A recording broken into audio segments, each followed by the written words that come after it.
Now, the ANC in the Greater Johannesburg region will field its preferred candidates to contest for 14 posts of chairpersons for committee positions during today's council meeting. The DA-led coalition will be fielding its own candidates, but it appears consensus has not yet been reached regarding which party in the coalition the chosen candidates will come from. Will the DA and the ANC reach a possible resolution to equally share the positions? For more on this, we're joined by Director of Research at the Mapungubwe Institute for Strategic Reflection and visiting professor at the Wits School of Governance, Professor Booysen. A very good morning to you. Thank you for your time. What's your take on what will happen as this process begins today?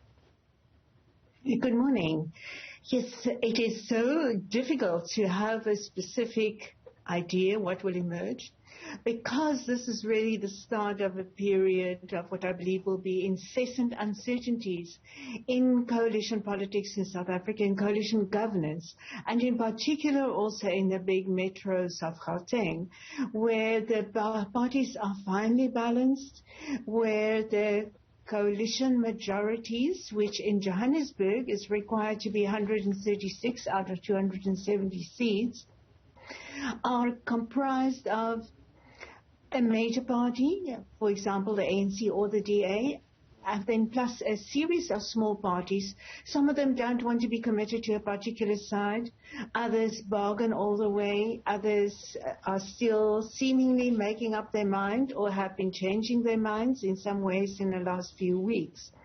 And so it's a period of great instability where for positions like today's elections of the committee chairpersons, there is no certainty which party will prevail, which coalition will prevail there. And that could very well be the way coalition politics in this local sphere will be playing out in the next 5 years. Professor, decisions do need to be made, and when it comes to the processes and which party in the coalition, which party in the coalition the chosen candidates will come from, is something that will need to be considered. What is at stake, especially as we look and reflect on the ANC's performance and really what the objectives may be for the parties that are within the coalitions?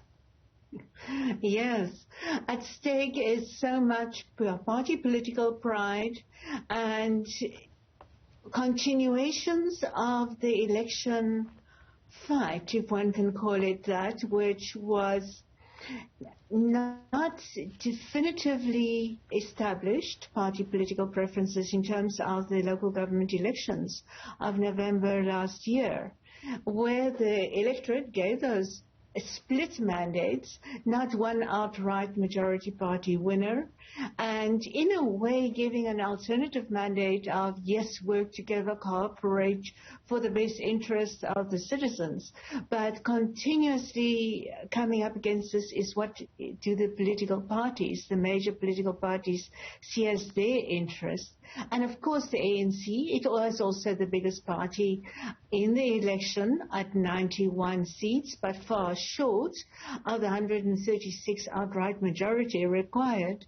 But it was the biggest party, and for it there is much pride at stake to show that it can actually still govern the city as other cities in that are subject to coalition governments, and it will be in this case, it will probably be the ANC trying to destabilize the DA coalition, which is very tenuous, also with the uncertain position of Al Jama'ah and Patriotic Alliance, that is one of those bargain at all costs parties.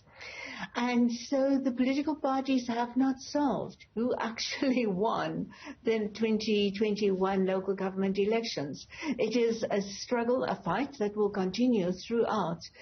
There's party political pride, but in the process, one can only hope, as you also allude to in your questions, that these parties will see fit to come together and govern in the interest of the citizens, because local governance and service delivery and correction of all the deficits of the past, that should be the ultimate priority.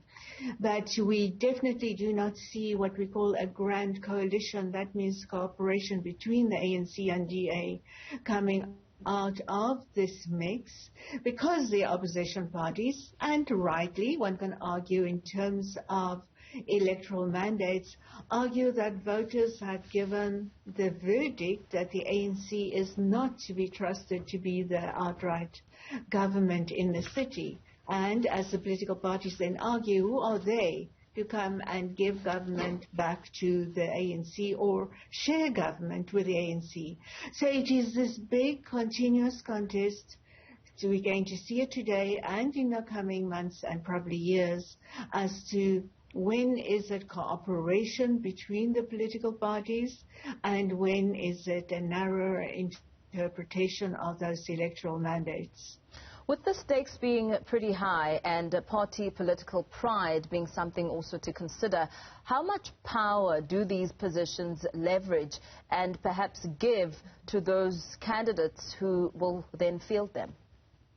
Yes, today's selections for these committees, 14 of them, are indeed very important, because these committees, of course, they only advise council, and they do make smaller decisions on party political directions, and they also provide very important oversight over the executive or the mayoral executive committee in council.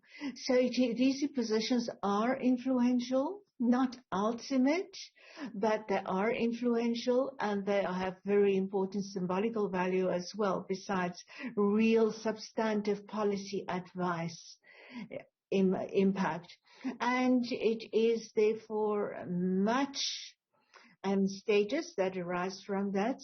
But political parties, should the ANC and its alliance partners win in some of these cases or all of these cases this afternoon, that will be a new epoch in local governance in South Africa, where there will be a form of balance of power between these legislative or council committees and the mayoral executive committees.